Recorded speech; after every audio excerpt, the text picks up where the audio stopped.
Hello दोस्तों, मैं आफ्ताब अंसारी एक बार फिर आप सभी का स्वागत करता हूं अपने चैनल सामूहिक शिक्षा में। तो कैसे हैं आप लोग दोस्तों? आज हम स्टार्ट कर रहे हैं 12th क्लास की पॉलिटिकल का फर्स्ट चैप्टर शीत युद्ध का दौर।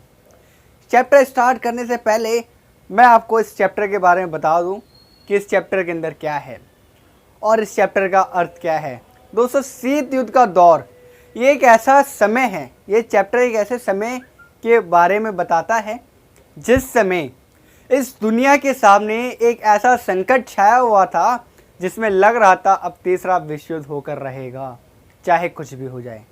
पर वो युद्ध नहीं हो पा रहा था, चाहे वो क्यूबा का मिसाइल संकट हो या फिर खाड़ी युद्ध हो या वीडियो गेमिंग वॉर हो या फिर और भी तरह की कूटनीतियाँ हों। हर तरह के प्रयास हो रहे थे, बार बार समय समय पर ऐसा लग रहा था कि अब युद्ध होकर रहेगा, अब युद्ध होकर रहेगा, अब युद्ध होकर रहेगा, लेकिन उस युद्ध को बातों से टाल दिया जाता था। उन युद्धों में, उन वॉरों में किसी भी प्रकार का कोई भी सैनिक अभियान नहीं होता था। उस युद्ध में किसी भी प्रकार का कोई नुकसान नहीं होता था, क्योंकि वो युद्ध हथियारों से नहीं लड़ा जाता था, वो युद्ध लड़ा जाता था तो शब्दों से लड़ा जाता था।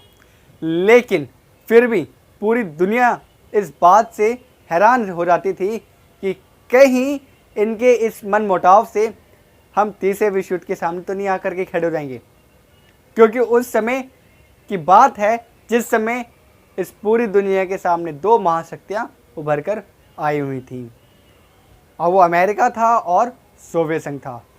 इन दोनों महाशक्तियों के बारे में विस्तार से जानेंगे इस चैप्टर के अंदर, और इनके बीच में क्या हस्तक्षेप रहा, इनके बीच में क्या मनमुटाव रहा, और आखिरकार शीत युद्ध का अंत कैसे हुआ। ये पूरी घटना हम इस चैप्टर में देखेंगे और पढ़ेंगे।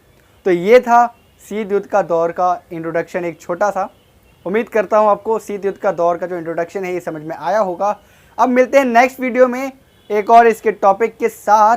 तब तक के लिए जय हिंद, जय भारत, धन्यवाद।